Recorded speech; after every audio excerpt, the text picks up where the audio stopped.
Muchas gracias. Y no es un tópico ni por un quedar bien, os lo digo en serio.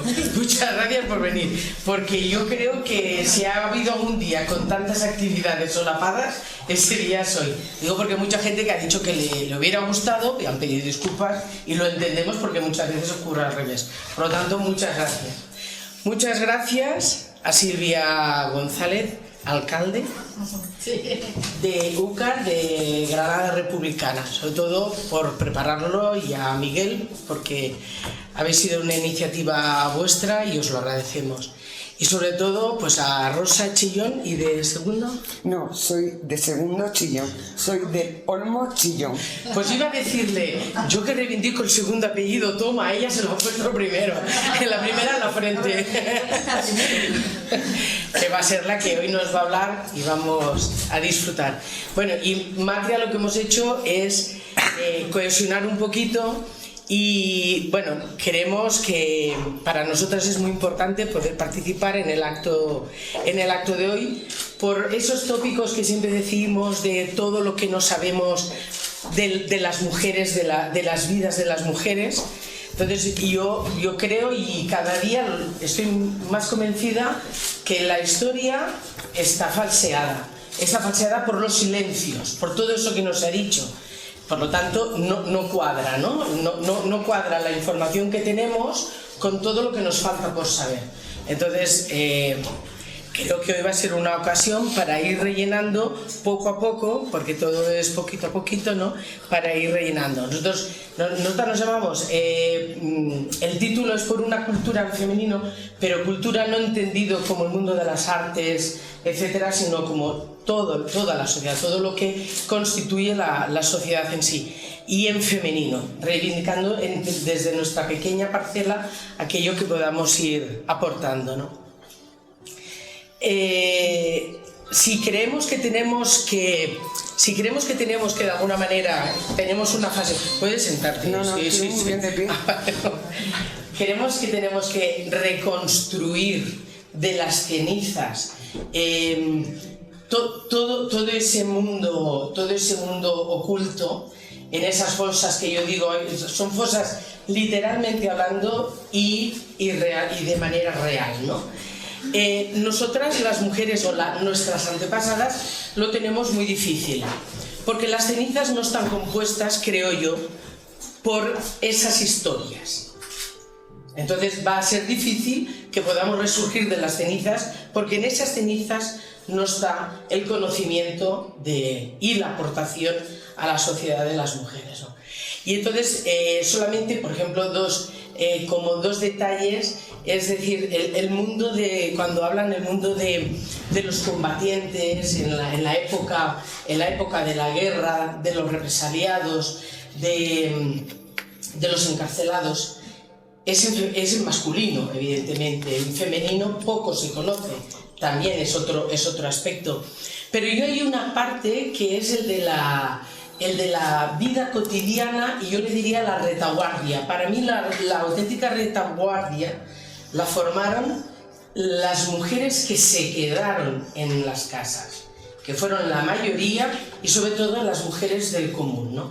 Para mí es esa retaguardia que no ha interesado a los historiadores, y que si nos ponemos a pensar, realmente hay unas vidas de golpe y porrazo, son mujeres que de la noche a la mañana, y nunca mejor dicho, se convierten en viudas, se convierten en madres de huérfanos, que tienen que sobrellevar el día a día con esa falta de esperanza de si va a retornar el esposo, el padre, el hermano, con faltas de expectativas de lo que va a ser su vida, y con dos elementos comunes, que es el miedo y, por otro lado, yo diría, ¿cómo le diríamos?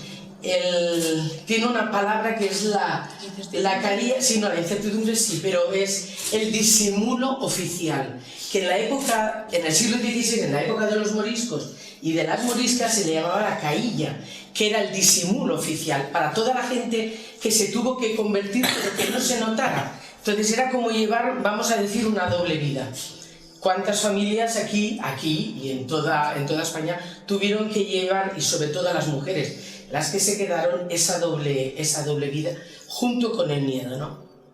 Y después una cosa que me gustaría reivindicar es que es cierto que en la República hubo muchísimos avances, hubo muchos movimientos, pero que cuando hoy día nos hablan, es que nuestras madres o nuestras abuelas, ¿cómo vivían? Pero claro, ese cómo vivían no fue siempre así, y eso lo sabemos porque lo hemos visto, ¿no? Es que antes era diferente, no voy a decir que fuera la panacea, pero a finales del siglo XIX y principios del siglo XX, las mujeres en una amplia gama, desde el anarquismo hasta el catolicismo, mujeres de movimientos católicos también, lucharon por muchos derechos, sobre todo por derechos laborales, para que tuvieran un trabajo digno, pero también por una escolarización al igual que tenían los hombres. Ellas eran conscientes que no tenía nada que ver lo que les ofrecían a unos y a otros. Lucharon, ya lo sabemos, lo típico, por el derecho a voto, el derecho al aborto, el derecho al divorcio, pero lucharon también por estar en los espacios públicos. No es verdad que las mujeres en el espacio privado. A finales del siglo XIX, las mujeres reivindicaban el espacio público y ahí pueden entrar actividades políticas y no políticas. Lo que pasa es que lo que nos han llegado es desde el mundo literario, etc.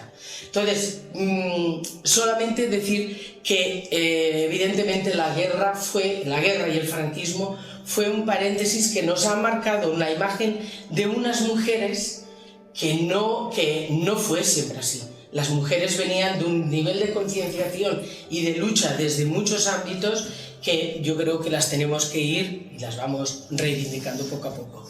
Y ya doy paso a las compañeras.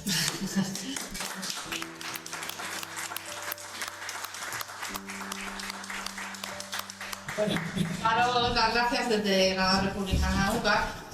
Gracias a mi compañero Miguel, que es el que organiza aquí, siempre maravillosamente, en Wallis, y daros las gracias a Maribel y a Matria. Yo te lo dije el primer día que hablamos, estoy encantada de colaborar con vosotras y espero que esto sea el principio de otras actividades que podamos hacer. Bueno, a ver, lo que ha hecho Rosa a mí me parece que es algo muy importante. Mi experiencia como investigadora es que en Granada se ha hecho muy poca historia de mujeres, muy poca, de mujeres represaliadas. De hecho, nosotros nos conocimos en el archivo de la Chancillería. Yo estaba haciendo un estudio que hice sobre las 900 mujeres represaliadas económicamente en la provincia de Granada y luego me he especializado un poco en el tema de fosas. Y sé perfectamente lo que ha supuesto el trabajo de Rosa porque digamos que he podido pasar un proceso muy parecido. La historia la escriben los hombres y como la historia la escriben los hombres se ha escrito una historia de la guerra civil en la que las mujeres han contado muy poquito. De hecho, cuando yo saqué el tema de las 40 aproximadamente mujeres que hay en Vietnam, mucha gente se sorprendió porque no se sabía absolutamente nada de ellas. Solamente se sabía de Agustina, de Laura Almenara, pero no se sabía qué mujeres en realidad había en esa fosa, como en Pinot Genil, como en muchas fosas. Mujeres de todo tipo. En algunas cosas nos encontramos mujeres que han sido represaliadas por su actividad pública, que es muy difícil rastrear, y en otros casos nos encontramos con mujeres represaliadas por ser familiares, por ser madres, hermanas o esposas de republicanos. Entonces, cualquier cosa que se hace en este sentido es un esfuerzo muy grande porque lo estamos haciendo a pulmón. Yo sé cómo lo ha hecho Rosa porque yo trabajo así también y creo que es muy importante. Hay que hablar de muchas mujeres que en una época muy complicada pues salieron a defender sus derechos, salieron a la calle y tuvieron posiciones muy importantes que luego les trajeron consecuencias muy graves a su vida y a la de su familia. Entonces yo creo que es muy importante que apoyemos trabajos como el de Rosa, que espero que se hagan mucho más, que espero que también se hagan en otras comarcas, porque en Granada es muy necesario. Hay muy poca historia de mujeres y creo que con la historia de las mujeres nosotras nos identificamos y vemos en realidad cuál es nuestra identidad. Entonces creo que es una cuestión básica. Gracias, Rosa, por venirte aquí, por presentar el libro. No solo me parece que es maravilloso, a mí me encanta venir, lo tengo que confesar, sino por hacerlo de nuestra mano, que ya sabes que lo hacemos con todo el cariño. Muchas gracias.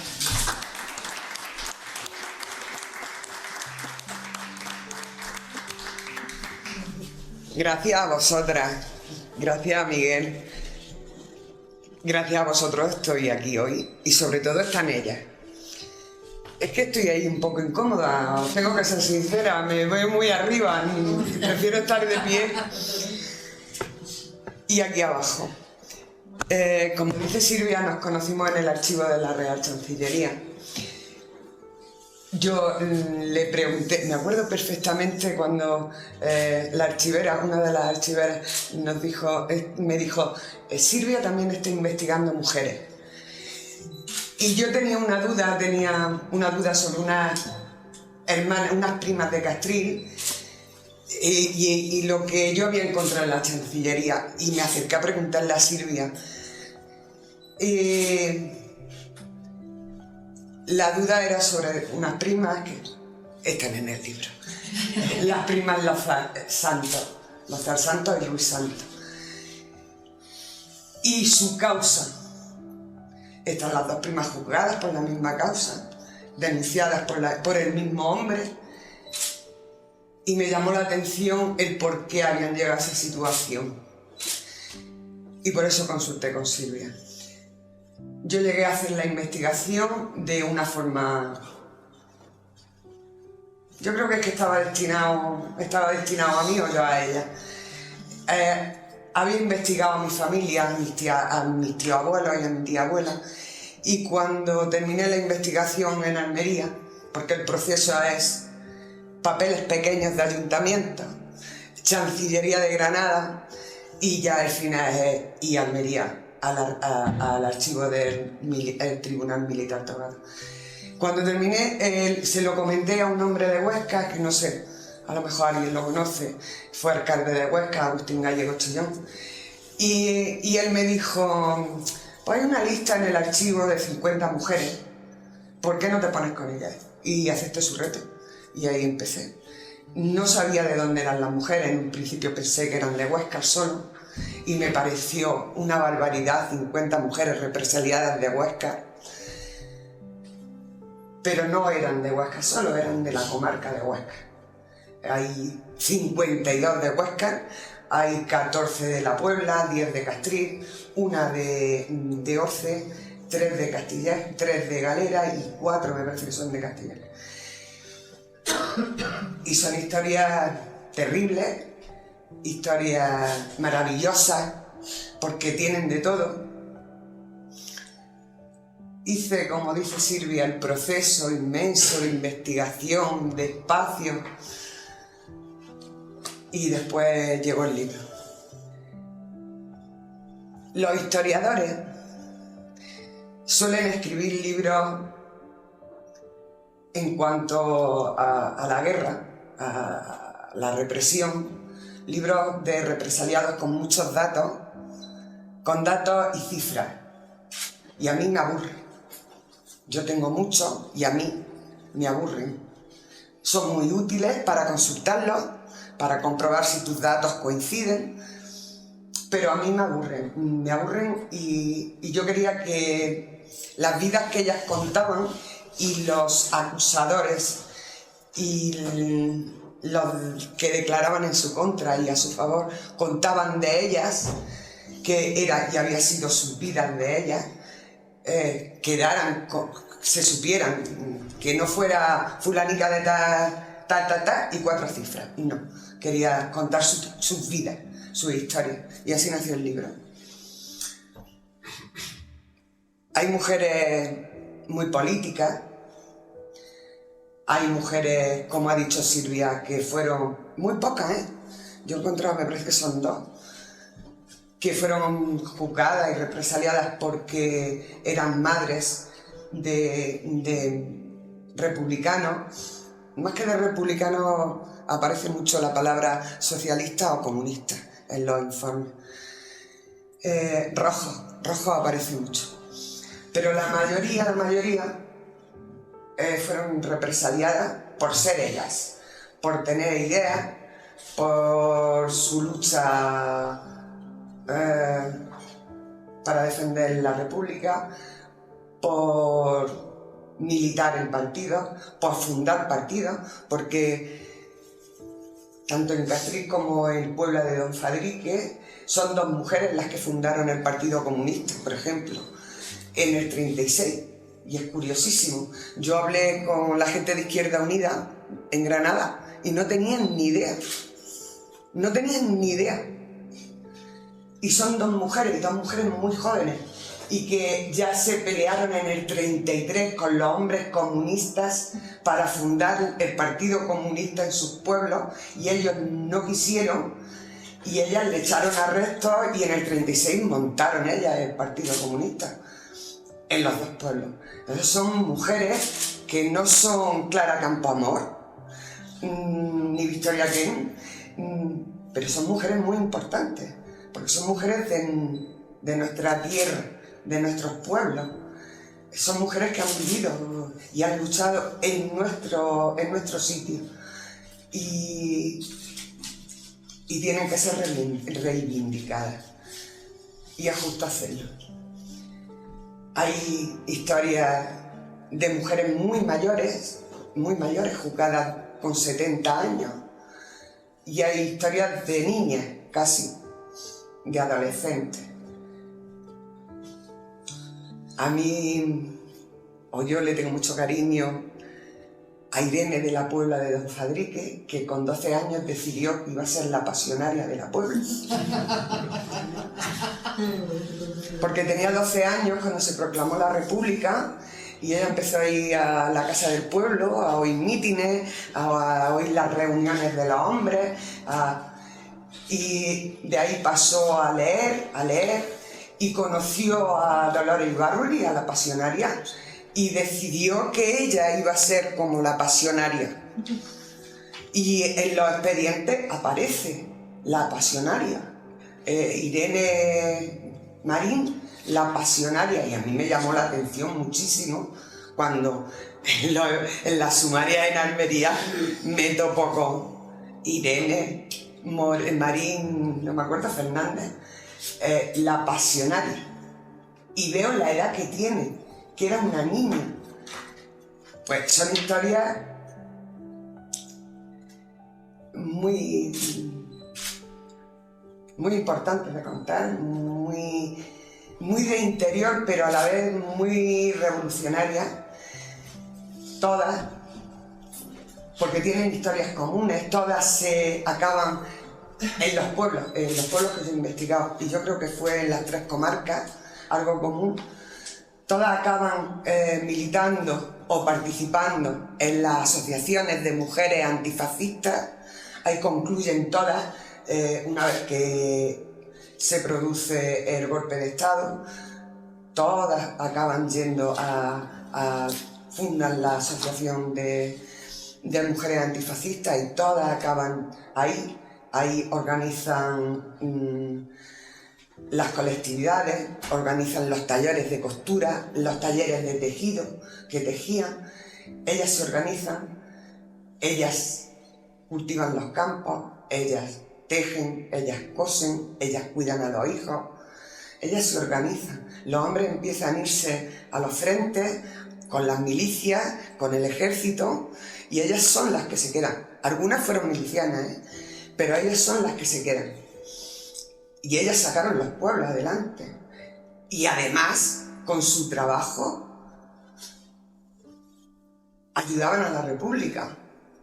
Porque trabajaban en los talleres de costura o en los talleres de tejido, trabajaban para la República, tejiendo ropa o cosiendo uniformes y abrigos. Entonces jugaron un papel súper importante, muy importante.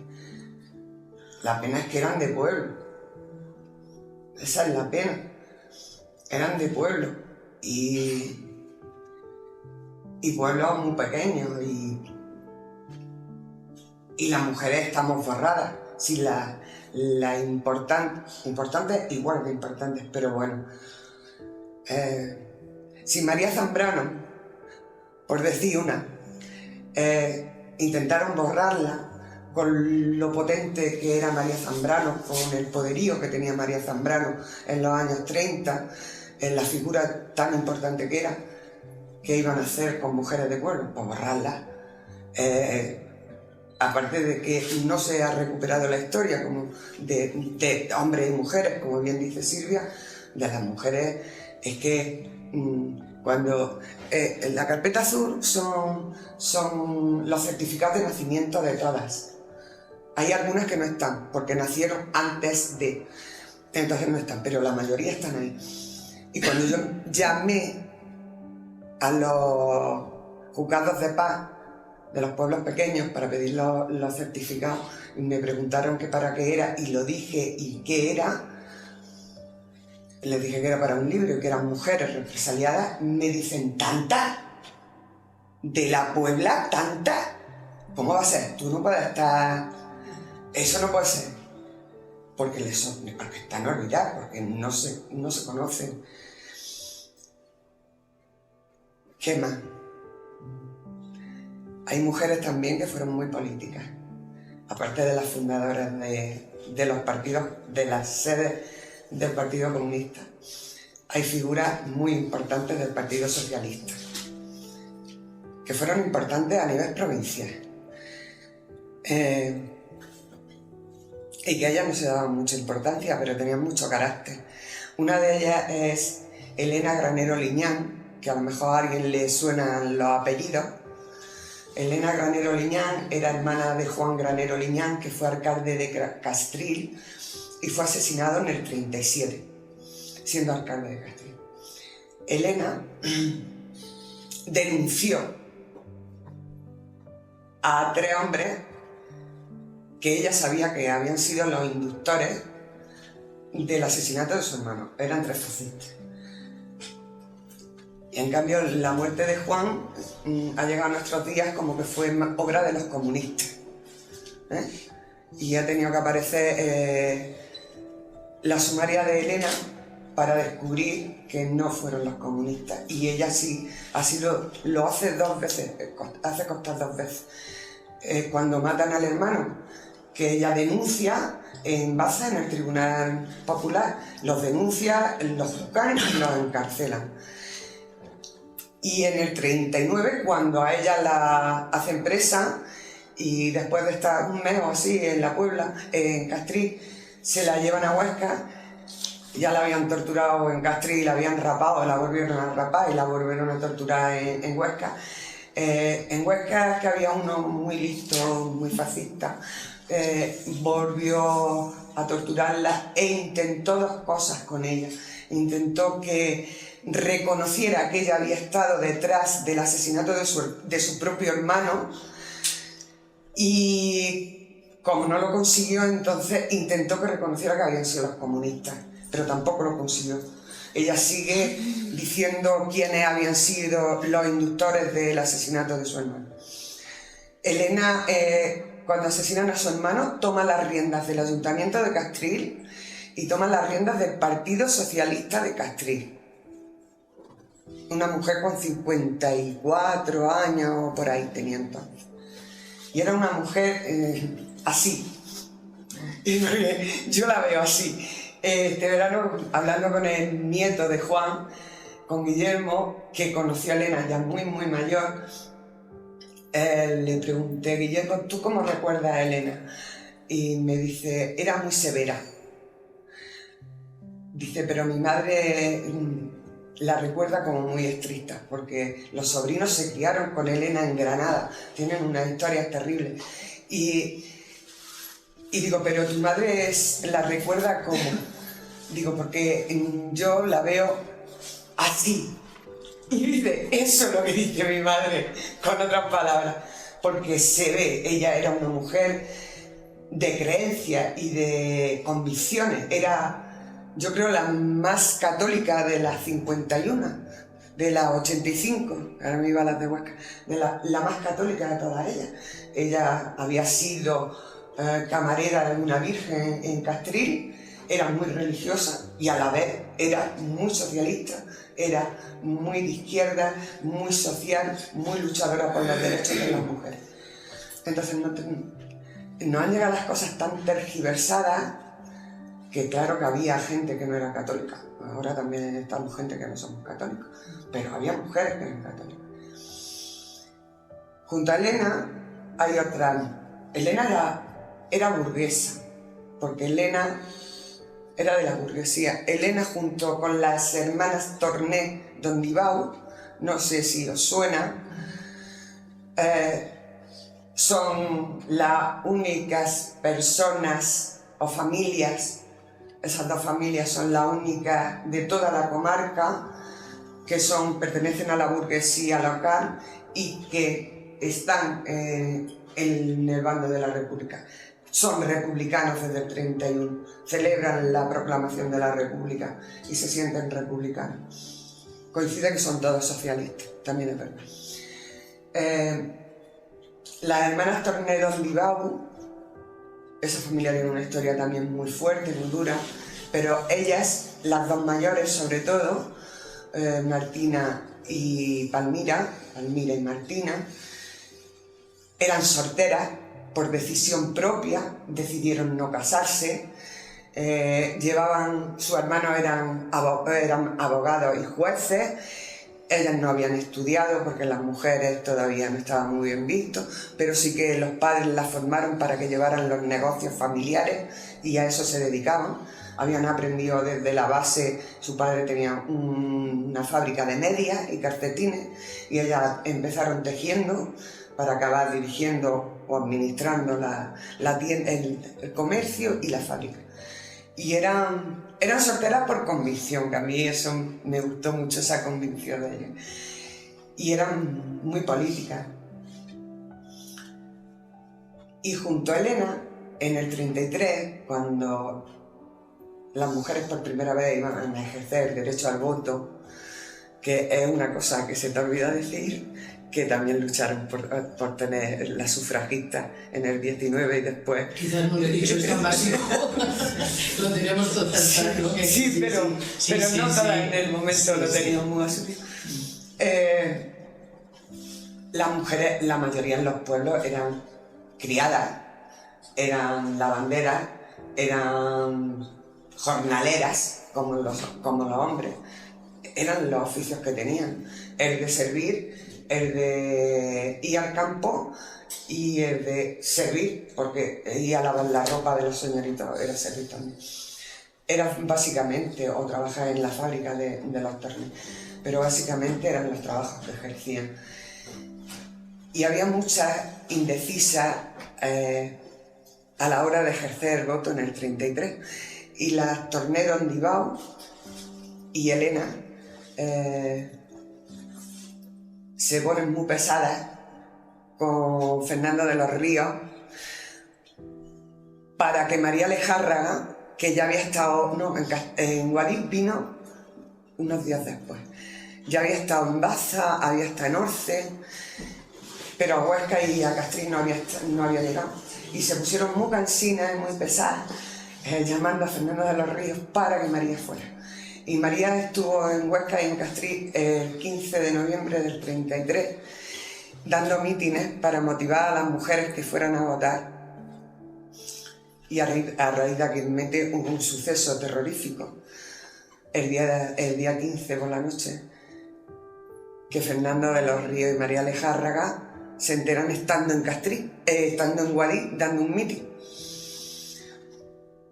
Ellas querían concienciar a las mujeres y trabajaban para eso. Y hacían por buscar a las mujeres. Y es que me han llamado mucho la atención porque, siendo burguesas, ellas se sentían muy al lado de la gente pobre.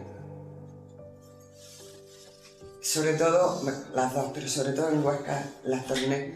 En Huesca, como en Guadix, existe el barrio de las Cuevas. En el barrio de las Cuevas, imagino que aquí pasaba igual, quienes vivían eran la gente más humilde, los jornaleros, las criadas, los albañiles, Y ellas se pasaban la vida en el barrio de Las Cuevas. Y porque además era el polvorín, era donde estaba la esencia tanto del feminismo como de la política, como de todos los movimientos. Tanto que le tenían miedo, los señoritos de Huesca le tenían miedo al barrio de los Reyes. Y así se lo hicieron saber al juez Eduardo Capó cuando se incorporó a su plaza en el 34, que aquello era un infierno. Y son mujeres, la mayoría, salvo ella y unas poquitas más, son mujeres analfabetas. La mayoría eran analfabetas. Pero no le impidió asociarse, trabajar por y para las mujeres y para los niños, que había muchos niños, y para la República. Y tampoco le estorbó ser analfabetas para negarse a firmar o a decirle a los tribunales militares que no declaraban, que hay muchas que no quieren declarar porque sabían que ya estaban condenadas. A muchas solo le hacían firmar, ¿verdad? Igual que a muchos. Fueron represaliadas vilmente. Fueron torturadas terroríficamente, todas. Y luego hay unas pocas a las que sacaron en procesión, desnudas, con carteles, rapadas, con pringues, con plumas, para que los fascistas las humillaran aún más, las insultaran, las apalearan por la calle. Sufrieron muchísimo en la cárcel. Pasaron por Guarín, no pasó ninguna, no sé si es que no había cárcel en Guarín. La fronterera de Santos Cuadros. 4.000 presos, 800 muertos. Pues no me parece ninguna. Siempre es Huesca, Granada, Huescas Baza, Granada, o Málaga, o las Emeratrices de Girona, que tenían una cárcel, y muchas acabaron allí, en Gerona, con las monjas, que se ve que eran muy buenas carceleras. Sí, eran muy buenas carceleras. Y sufrieron muchísimo. Hay historias diversas. Entre las 85 mujeres están 3 tías abuelas mías y una tía de mi abuela y sus primas. Todas ellas tienen causa sumarísima, todas, salvo una, que no tiene. No tiene porque ella no era política, ella solo era oyente de política porque su marido sí era muy político. El marido empezó en el Partido Socialista y acabó en la CNT. Y cuando acaba la guerra,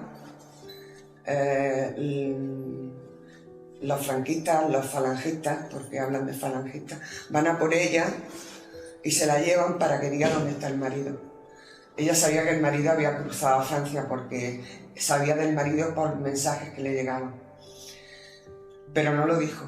Y estuvieron 2 años torturándola, se la llevaban a torturarla y a raparla cada 2 meses o cada 6 meses, la tenían unos meses en la cárcel, la soltaban, la perseguían cuando estaba en la cárcel, cuando estaba en la calle, hasta que se armó de valor y huyó a Barcelona. Y huyó como viuda de republicano. Y como viuda de republicano, pues tuvo sus problemas en Barcelona, que era donde se refugiaban toda la gente de esta zona, el Levante y Barcelona. Pero salió adelante y crió a su hijo con la ayuda de su hermana, luego se llevaron a la madre, ¿verdad? Y en el año 49, una noche de primavera, tocaron a su puerta de la casa que compartía con la madre, la hermana y el hermano y la cuñada y su hijo, evidentemente. Y tocaron a la puerta, el hermano abrió, se encontró a 3 hombres que preguntaban por su hermana. Él entró, le dijo que la buscaban, salió, le dijeron quiénes eran 3 maquis del Pirineo y iban a por ella, si quería. Iban de parte de su marido, que estaba al otro lado del Pirineo, y habían ido a por ella y a por su hijo para cruzar el Pirineo, no así la frontera normal, sino por el Pirineo. Tardó 5 minutos en recoger, no sé, imagino que una muda y unas zapatillas y para ella y para el niño, y se fue con ella, sin preguntarle. Y cruzó, el niño conoció al padre con 14 años, en el otro lado del Pirineo. Entonces, Luciana no tiene sumaria, pero yo decidí que estuviera con ella, porque si no su historia no se conocería. Y como su historia, hay más mujeres que tienen esa misma historia. Además es una de mis tías abuelas, que yo lo supe hace muy poquito, hace 7 años supe que tenía esa familia. Es una historia, nunca hemos sabido unas de otras. Y quería que Luciana estuviera. Igual que esta Luciana, no hay otras que había en la lista, pero no hay sumarias ni hay información en la Chancillería. Entonces, de ellas no he podido escribir. Y hay otras que, aun sabiendo yo que fueron niñas o adolescentes rapadas y torturadas porque las he conocido, no he podido escribir porque no hay sumarias, no hay informes, no hay nada, y las familias no han querido que se escriba sobre ellas. Y entonces eso sí me ha dolido, porque yo he conocido a 2 y su historia, y eran mujeres muy valientes, ya mayores, y siempre llevaban la cabeza muy erguida, y te contaban su historia, y que sus hijas se hayan negado a que la historia de sus madres se quede recogida, pues me ha dolido mucho. Pero así es. Cuando no, pues no. Ellos deciden. Luego había nietos que han descubierto a su abuela, y había un hijo que no quería saber nada de su madre, no quería saber la historia de su madre. Y poco más. Y aquí estoy para presentarlas, porque sé que en Guadix también tiene que haber muchas mujeres represaliadas, muchísimas. Y están, pues, ocultas por el polvo del tiempo. Y yo he acabado.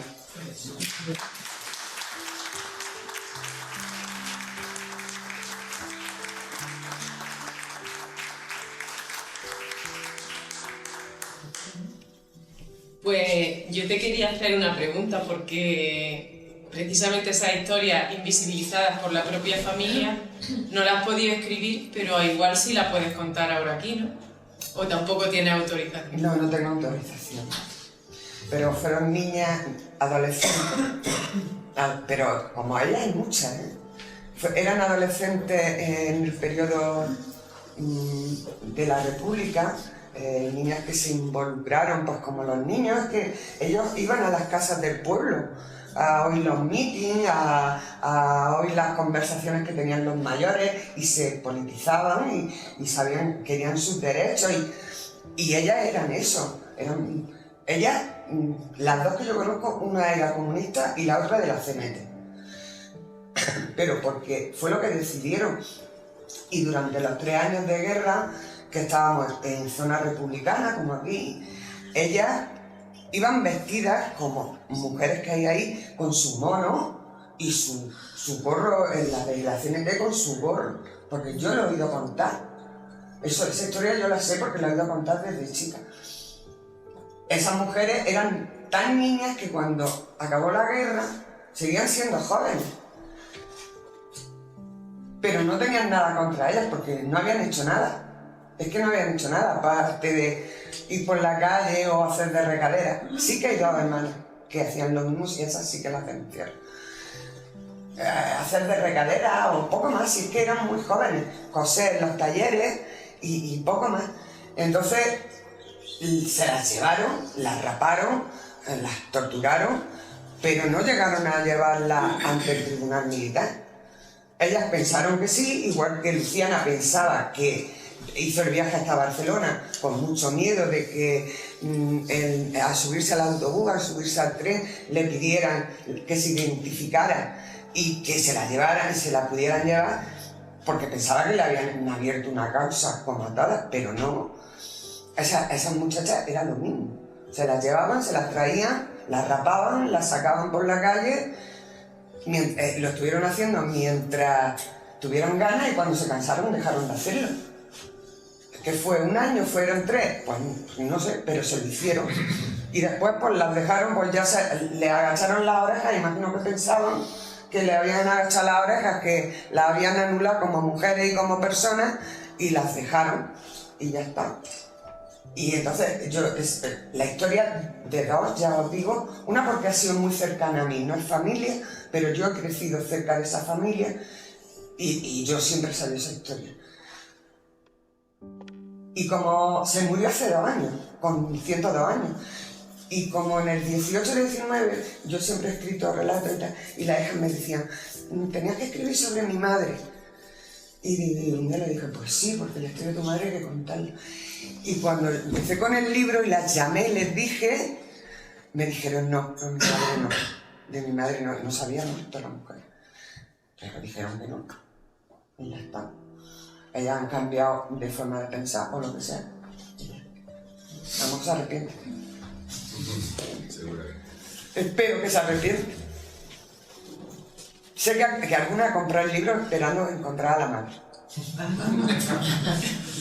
Sí, porque saben que es que la relación es como de familia. Las relaciones no somos familia, pero la relación es como familia. Y yo sé que alguna compra el libro pensando que la madre podía estar. Sí. Y no puedo contarla. Me puedo buscar un bollo.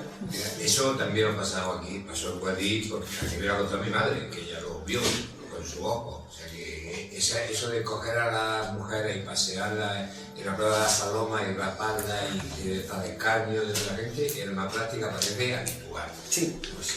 Pero yo lo que le quería preguntar era, la zona esa, de Abrao, Castril, Huesca, La Puebla, hay una presencia muy grande de grandes terratenientes y de señoritos. ¿No? La zona de los señoríos de Granada. De los señoritos de Huesca. Exactamente, bueno. Sí, ¿qué vamos a decir? Hasta de la casa de Alba y de todo. Bueno, pero la casa de Alba menos, ¿eh? Bueno, ahí en la Puebla de Fadrique tiene allí todavía, tiene una finca. No. Sí. En la Puebla de Fadrique no tiene. Tiene la losa que está en Huesca. La finca de la losa. Ya no es de la casa de Alba. Bueno, igual. Es de la casa Corbera, pero descienden, pero de la casa de Alba no hay nada.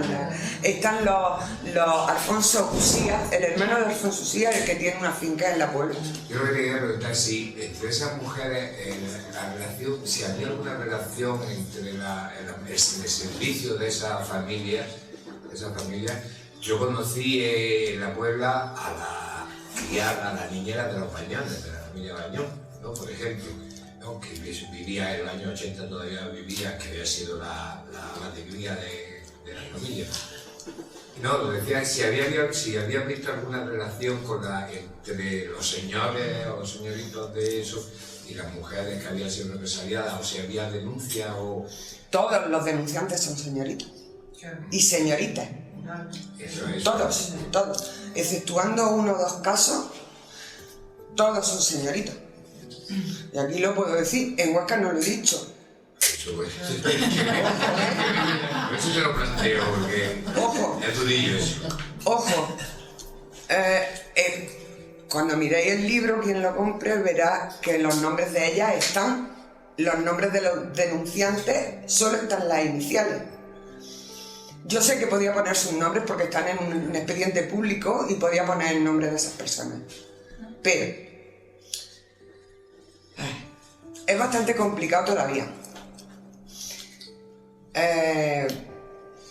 Yo he crecido con los nietos de esos señoritos, con los nietos y con las nietas. Yo he ido al instituto con ellos, he ido de cerveza y he ido a la discoteca.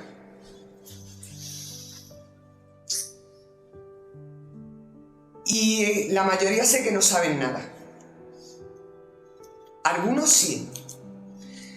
Entonces decidí poner las iniciales porque quien sepa que su abuelo o su abuela lo hizo, lo va a identificar. Y quien no lo sepa, a lo mejor va a decir, uy, coinciden con las de mi abuelo o de mi abuela. Podría ser, y entonces me llamará. Pero si no lo identifican, pues yo prefiero seguir diciéndole, aunque son de MUD del PP, buenos días cuando me los cruce cuando vaya por Huesca. Porque tampoco vamos a agriar más en la situación. Y entonces, por ejemplo, en la libreta roja yo llevo apuntados todos los denunciantes. Y lo hice este verano, quién denunció a quién, por si algún familiar me preguntaba quién denunció a su abuela o a su tía. Nadie me lo pregunta. Uno de los nietos de una de las mujeres me dijo, a mi abuela la denunció fulanito de tal, porque lo decía mi padre. Y lo miré y le digo, no. ¿Tú quieres que yo te diga quién fue quien denunció a tu abuela? A tu abuela la denunció el mismo que la encañonó en el 36. El mismo que hizo desaparecer a tu abuelo. Y el mismo que la volvió a denunciar a tu abuela en el 39. Porque ella la había denunciado por encañonarla. ¿Y tú estás segura que no es fulanito de tal? Y le dije, no. ¿Tú quieres que yo te lo diga? Yo te digo quiénes son 2 hermanos. Y me dijo, no quiero saberlo. Porque a ese hombre que yo he crecido sabiendo que era ese nombre, no está aquí. Y yo no lo he conocido, solo de nombre. Y seguramente los que tú me vas a decir están en el pueblo. Y le dije, sí. Digo, bueno, no están, que están muertos. Dice, pero su familia está. Digo, sí, están en el pueblo su familia. Dice, entonces no me lo digas, porque no lo quiero saber.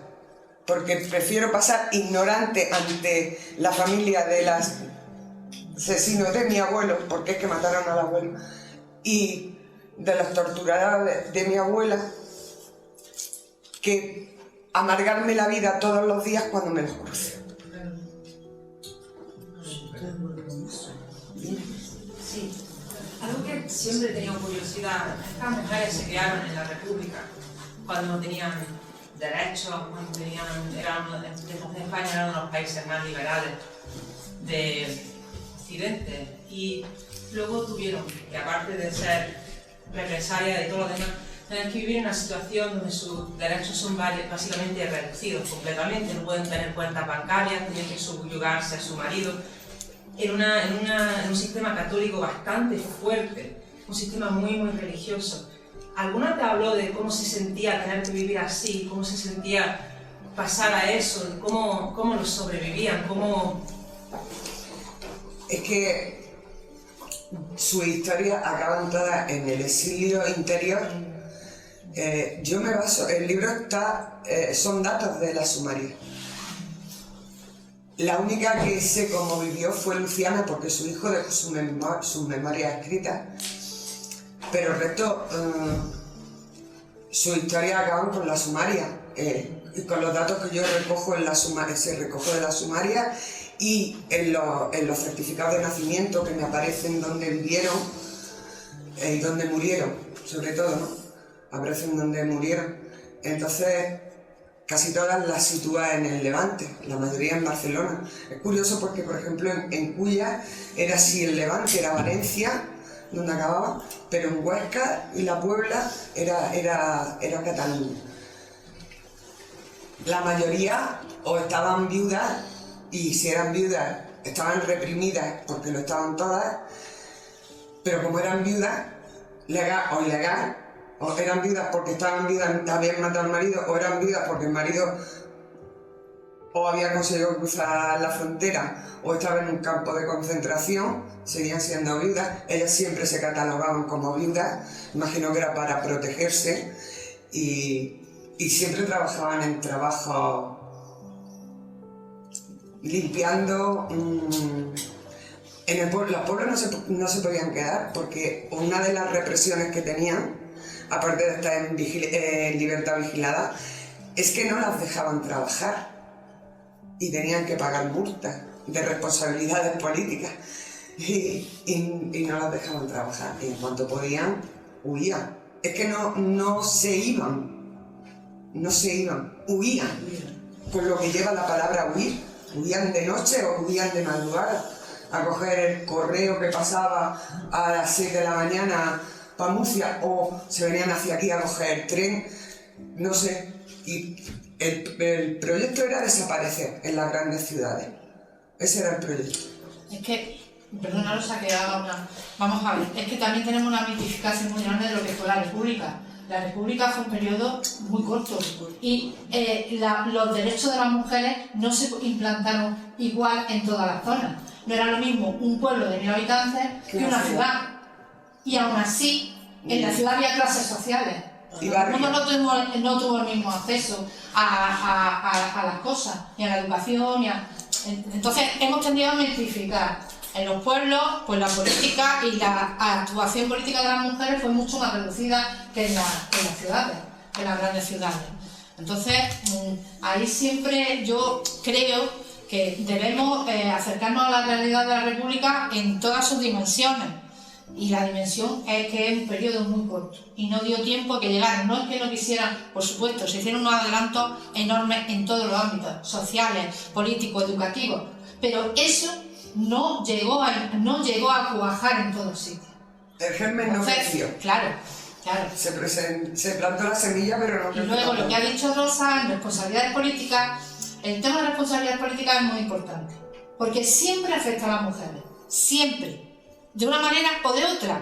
¿Por qué? Porque hay expedientes hacia hombres que habían muerto o estaban encarcelados. ¿Quién eran las que estaban disponiendo en ese momento de los bienes o quién eran que tenían que mantener a la familia? Las mujeres. ¿Sobre quién recae el expediente de responsabilidad en realidad? Sobre la mujer. Sea titular de ese expediente de responsabilidades. Los expedientes de responsabilidades, me ha pasado lo que siempre nos pasa a nosotros, no lo explica. Un expediente de responsabilidad política es el expediente que se hacía para, digamos, que no pudieran disponer de los bienes que tenían. Es decir, por ejemplo, a mi abuela le hicieron uno. Ella tenía una finca, tenía un dinero en el banco. Aclara que no era el tribunal militar quien había ese expediente, no, sino un tribunal... No, de responsabilidades políticas. Sí, pero era militar en los... Administrativo. Sí, pero la mayoría eran también militar. Pero bueno, eso es otra cuestión.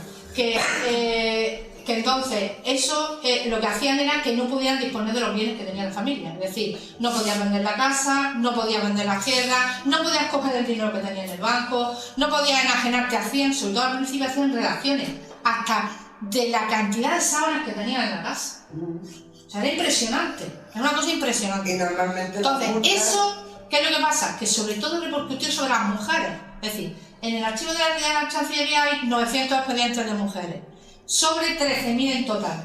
Pero ¿qué es lo que pasa? Que en realidad la mayoría de esos 11.000 expedientes supuestamente de hombres, en realidad eran de las mujeres, porque los hombres eran mujeres viudas, o sea, es que aunque estuvieran muertos, le hacían el expediente de responsabilidad. Hay un caso muy llamativo de un farmacéutico que era de Cádiz, era soltero y tenía la botica de Orce. Era republicano, lo fusilaron y el expediente de responsabilidades políticas, que era de él, y está su nombre porque lo tengo yo, se lo hicieron pagar a su tía, que era la que vivía con él. A la heredera. A su tía. Claro. El heredero, si él tenía responsabilidades políticas, la heredera o el heredero, la tía se lo hizo. Si era la mujer, si eran los hijos, la hija. Tengo una pregunta más reciente. ¿Cómo es la relación con el archivo como investigadora, sobre todo con el archivo del Tribunal Militar de Almería, habéis dicho? Sí, de Almería. Sí. ¿Todavía existe una carga ideológica o si es de fácil acceso, solo te dan facilidad de dar documentos? ¿Cómo es esa relación? Pues bastante aséptico, por lo menos para mí. No sé si había que pensar. Comparado con la Cancillería o comparado con otros archivos. A ver, tú no entras físicamente donde están custodiados los archivos que están en caja. Tú entras a lo que es un juzgado. Tú entras a un juzgado, lo que es un juzgado, donde la mesa del tribunal y la de los abogados. Y tú trabajas ahí, ellos te traen lo que quieres, pero es bastante aséptico. No ves nada. Sabes que es el tribunal militar porque tú tienes que dar tu DNI para entrar, porque es un cuartel militar en Almería, y tú ves a los militares por la otra puerta entrar y salir. Pero entrar al archivo son muy amables, yo no puedo decir otra cosa, muy colaborativos, están encantados de que la gente de la calle vaya a rescatar esos archivos que ellos tienen allí, que a la vez el archivero que hay, que Silvia lo conoce, Antonio, me contaba que, por ejemplo, los archivos de Guadix para allá los rescató él y otro militar. Es guardia civil, ¿eh? Va de paisano, es el archivero, pero él va de paisano, es un guardia civil. Él y un compañero rescataron montones ingentes, me dijo, de una nave en medio del desierto de Taberna. Imagino que es donde el ejército, la legión, donde hace las prácticas, ¿eh? Y ellos enviaron, sí, pero ahí en medio de una nave, que no entienden cómo habían pasado tantos años aquello allí y no se había destrozado. Entonces, ellos te dan, hombre, tienes 2 días, tienes 2 días a la semana para ir, tal, no sé qué, todo el mundo. Pero porque hacen juicio en aquella sala. Entonces, los días que viene el juicio no puedes ir. Pero mi experiencia, ahora que Silvia diga la suya, yo estoy muy contenta, porque además me habían hablado que si esperaba encontrarme casi a diablos con patas, y me dieron mucha accesibilidad, se portaron muy bien conmigo, y sé que cuando vuelva va a ser igual. Como ya sé cómo funciona. Yo voy a desmitificar totalmente todas esas cosas. A ver, mirad, el problema que tenemos con los archivos es que nos cuestan el dinero. Nosotras nos cuestan el dinero. A nosotras, a ella, a mí y a todos los que investigamos, que no tenemos una beca, que no tenemos una ayuda, que no tenemos nada, nos cuesta el dinero. Y os voy a explicar. Efectivamente, el archivo de Almería, excepto cuando tiene algún problema porque tiene muy poco personal, a nosotros nos tratan estupendamente. No solamente que nos tratan estupendamente, sino que nos facilitan incluso cosas, aunque hay unos permisos previos del ámbito militar, desde Sevilla y tal.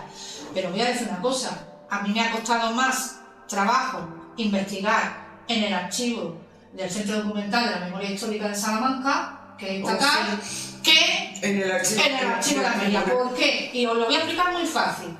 Cuando yo he ido al archivo del Centro Documental de la Memoria Histórica de Salamanca, a mí me sacan las cosas, que además es súper complicado, porque tienen una nomenclatura, pero luego hay otro allí, pero luego no sé qué, una locura, total, unos ordenadores del año 2000 a.C., pero además hay otra cosa, que hasta este verano, yo llevo 12 años de investigación, hasta este verano no he podido hacer una sola foto. Con lo cual, si yo quería sacar un documento del Centro Documental de la Memoria Histórica, archivo estatal, no militar, tenía que pagarlo. Amigo, pagarlo. Y espérate, que a lo mejor te tarda 4 meses, te tarda 5 meses, o te tarda 6 meses, o sea que cuando tú ya la investigación va por allí, los documentos se los mandan por allá. ¿Qué os quiero decir? Que sobre todo esto hay muchos mitos, que es cierto que el ámbito militar tiene sus cosas, que es cierto, pero os lo digo de verdad, yo en algunos archivos he encontrado, sean de un tipo, por ejemplo, yo este verano, os pongo un ejemplo, pedí las medidas de una persona que está en Vigna, porque estamos el equipo con el que yo estoy trabajando, 2 familiares de la fosa de Vigna y yo, que estamos haciendo la documentación de esas fosas por nuestra cuenta. Pedimos las medidas, que se las entregamos al equipo para cuando hacen los reconocimientos, si les sirve de algo, y características físicas. Y hablé con el archivo de provincial de Vizcaya, creo que fue, el provincial, o el provincial no, perdona, el municipal. Y oye, un trato exquisito. En poquísimo tiempo me tenían, vamos, es que cuando les expliqué tal y cual, mira, tienes que hacer tal y cual, facilísimo. Pero que muchas veces nosotros mismos tenemos, prejuicios. Y los prejuicios aquí no funcionan, os lo digo. Que depende mucho también de la gente que esté en el archivo. Que, por ejemplo, el archivo de la Real Chancillería de Granada, os lo digo, yo se lo he dicho al director personalmente, es uno de los mejores a nivel estatal. Han conseguido todo el fondo de responsabilidad política que esté volcado en la red y escaneado. Eso lo vais a ver en poquísimos sitios de España. Entonces, vamos a darle también a la gente que funciona bien, que trabaja bien, vamos a darle el apoyo. Y ya os digo, desmitifiquemos esto, porque muchas veces no depende de eso, depende de otras muchas cosas, ¿vale? El archivo militar de Almería se llama así porque es de los militares y tenemos últimamente que lo lleva y quién lo organiza, cómo está organizado, cómo está... Claro, muchas veces de la organización, ya os digo, por ejemplo, nosotros, la gente que investigamos, yo para mí uno de los archivos más problemáticos, y por ejemplo el Archivo General de la Administración, que es un archivo que es una gozada por las cosas que tiene. Yo la primera vez que vi allí las fichas carcelarias de gente de Granada, yo era venga a bajarme fichas de mujeres, mana, yo quería todas las fichas, yo creo que sí, ahora ya se pueden conseguir todas por internet, no hay problema, porque dan digitalizadas, pero lo que quiero decir, que también es un archivo que cuesta mucho trabajo, tienes que llegar allí, decirle qué expedientes quieres y entonces ya te lo sacan, pero te lo sacan digitalizado y entonces lo tenías que pedir luego tú, también fue, o sea, un horror. Los archivos yo creo que ya tienen conciencia de que están haciendo las cosas bien, son los archivos que están digitalizando y poniendo al público, que es la de mejor democracia, que yo no tenga que pagar 500 euros por sacarme 80 expedientes. Ya nos cuesta dinero, ¿eh? Aquí y a mí ya nos cuesta dinero, porque tienes que bajar a Almería y subir. A vosotras no, a la mayoría de gente que investiga, si no tienes beca. Yo creo que también es el no fiarte de lo que te dicen los archiveros y archiveras con muy buena voluntad. Es decir, no estoy diciendo porque realmente no se engañen, es porque no tienen conciencia, no es su función tampoco, ¿sabes?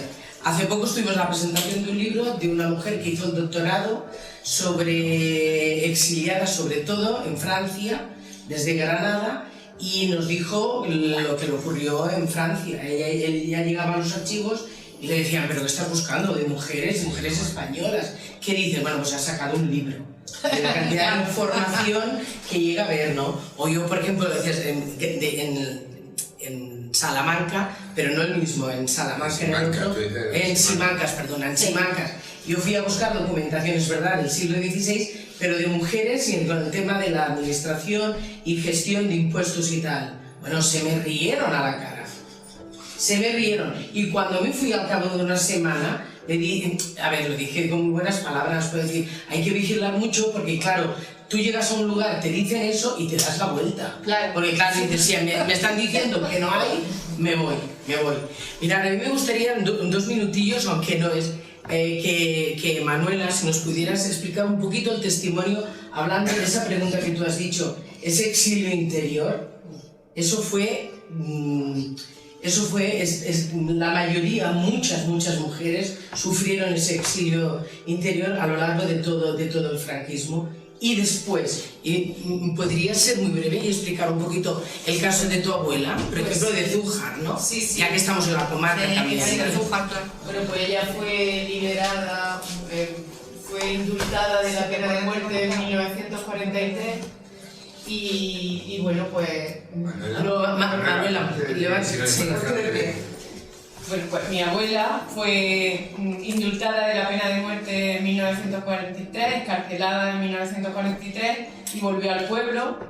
Pues hemos deducido por las investigaciones que hemos hecho, porque bueno, no hemos tenido documentación que lo avale, pero por los relatos que ella nos hacía también, que bueno, que fue amenazada y fue vigilada. Hay un documento de 1955 de la Guardia Civil en el que dice que, bueno, que sigue siendo peligrosa para la causa nacional y que había estado durante 20 años, bueno, que el indulto implicaba que durante 20 años iba a estar en un arresto domiciliario, o sea, que estaba vigilada y bueno, y ella tenía terror y tenía mucho miedo de hablar de lo que le había sucedido, pues por miedo precisamente a que volvieran a encarcelarla y a sufrir todas las cosas que sufrió pues en la cárcel. Pues eso, pasó hambre, frío, estaban en unas condiciones infrahumanas, en algunas de las cárceles pues le arrojaban aceite hirviendo, en fin, cosas, barbaridades que son impensables y que... Y sobre todo, que me ayudó a ver mucho, sobre todo que cambió. Ella cuando regresa a Zújar, cuando regresa en los años 40 a Zújar, es otra mujer, es decir, interiormente sería la misma, pero ella no volvió a ser la misma. Vale, y explicaban las familiares que han tenido que aprender a leer, a escucharla entre líneas. Ella nunca decía las cosas ya directamente, ¿verdad? Sí. Tenías que interpretar qué es lo que quería decir. El día que se muere Franco y escuchó en la radio que Franco ha muerto, lo primero que hizo fue levantarse, cerrar todas las ventanas para poder celebrar, para poder expresar, pero ella tenía miedo, del año 75 todavía. Claro, creo que eso refleja, ¿no? Refleja. En el libro hay una mujer que en 1992, con el gobierno socialista, Serra, de ministro de Defensa, Serra, sí, pide el indulto en 1992. Está añadido a la causa al final. De pronto pasa y te encuentras una hoja de letra de ordenador con papel blanco.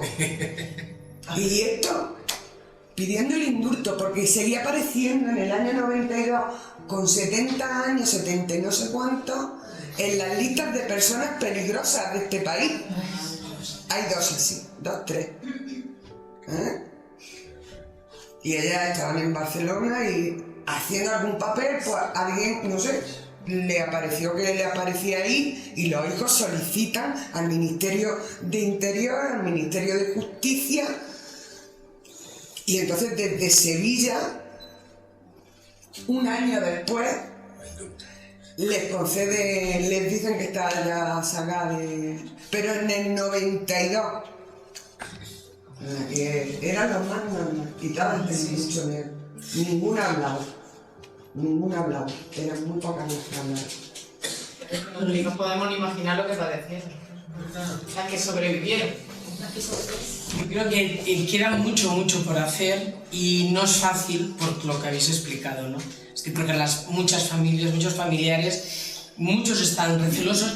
Hay nietos y nietas que se sienten orgullosos, ¿no?, de las abuelas, de los abuelos, pero a la vez sienten un resentimiento porque se han muerto y ellos no han podido, dicen, no he podido preguntarle tantas cosas que le preguntaría ahora, ¿no?, a mi abuelo y a mi abuela. Pero claro, no nos lo transmitieron. El miedo puede. El miedo era muy grande. Sí, entonces queda mucho por saber, a ver si entre todos y todas vamos buscando, ¿eh? Mucho por hacer. Sí. Bueno, pues muchas gracias.